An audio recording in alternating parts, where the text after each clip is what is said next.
दिल्ली आते हुए बस की बराबर वाली सीट पर एक माताजी बैठी थीं।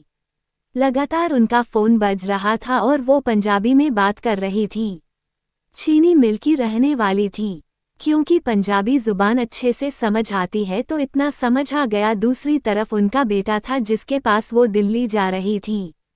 जैसे जैसे दिल्ली करीब आया उनकी बेचैनी बढ़ने लगी। गाजियाबाद आते आते वो थोड़ा इसलिए परेशान हो गई क्योंकि उनको जाना था कश्मीरी गेट और बस का आखिरी स्टॉपेज था आनंद विहार।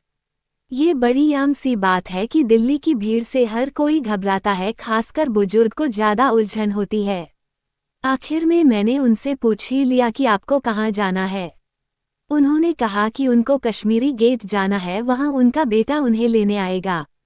मैंने बोला आप परेशान ना हों, मैं आपको आनंद विहार ही उतार दूंगा और आप अपने बेटे को फ़ोन पर बोल दो कि वो उधर ही लेने आ जाए। खैर, उन्होंने अपने बेटे को बोल दिया। बेटे ने उनसे कहा होगा कि लाइव लोकेशन भेज दे तो वो फ़ोन कटने के बाद उसे बहुत गौर से घूरती रहीं।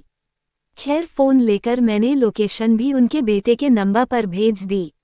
आनंद विहार पहुंचे तो मैंने उनके बैग वगैरह लेकर उतर गया और एक फुटपाथ पर उन्हें ले जाकर खड़ा हो गया।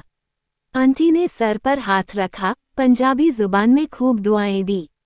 बोली, बेटा तूने कित्थे जाना, चला जा। मैंने बोला हाँ मुझे जाना है आगे। मन हुआ कि आगे बढ़ जाऊं, लेकिन दिल नहीं माना। सुबह तड़के 4 बज रहे थे, लगा बुजुर्ग हैं, सामान ज्यादा है, अकेले छोड़ गया तो रास्ते भर कशमकश रहेगी कि बेटा आ गया होगा, ले गया होगा। बेटे के आने तक वहीं रुकने का फैसला किया। चूंकि लाइव लोकेशन लगा रखी थी। करीब 20 मिनट बाद एक सफ़ेद रंग की अल्टो वहीं आकर रुकी। एक सिख नौजवान गाड़ी से उतरा, उसने आर्मी ड्रेस पहनी हुई थी। उतरते ही मुझे देखा और बोला, अम्मार भाई क्या हाल है, ये कहते ही गले लग गया। आंटी बोली, तू जानदा है? बोला ये फ्रीडम टीवी वाला है। फिर बोला भूल गया तू मुझे। मैंने अपनी याददाश्त के घोड़े दौड़ा दिए। इससे पहले मैं याद करता। बोला अरे भाई मैं कुलदीप, SM स्कूल वाला। कुलदीप मेरे साथ शायद 10वीं तक पढ़ा और मैंने 10वीं 2010 में की थी और अब यह मुलाकात 13 साल बाद हुई। चूंकि सिख था तो दाढ़ी और पगड़ी रखी तो पहचानना थोड़ा मुश्किल था शुरुआत में। मैंने पूछा तू यहाँ कहाँ है? तो कुलदीप ने बताया वो इंडियन आर्मी में है। इस वक्त वो राष्ट्रपति भवन में तैनात है। ये सुनकर खुशी और बढ़ गई।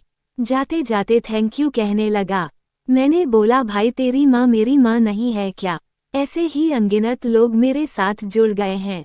मैं जहाँ जहाँ सफ़र पर गया लोगों से ऐसे ही राब्ते जुड़ते चले गए। बड़ी बात यह है कि आज भी कायम है रिश्ते। मेरा मानना है कि रास्ते चलते आप किसी की मदद करें या ना करें, आपको किसी बुजुर्ग की मदद अवश्य करनी चाहिए, क्योंकि तेजी से बदलते दौर में वो अब इतने सक्षम नहीं है कि इस तीव्र बदलाव को अडॉप्ट कर सके। और एक आस भी होती है कि शायद कभी मेरे माँ बाप को ज़रूरत पड़े और मैं ना रहूं तो कोई मदद कर दें, क्योंकि कहते हैं ना अच्छा कर्म लौट कर आता है।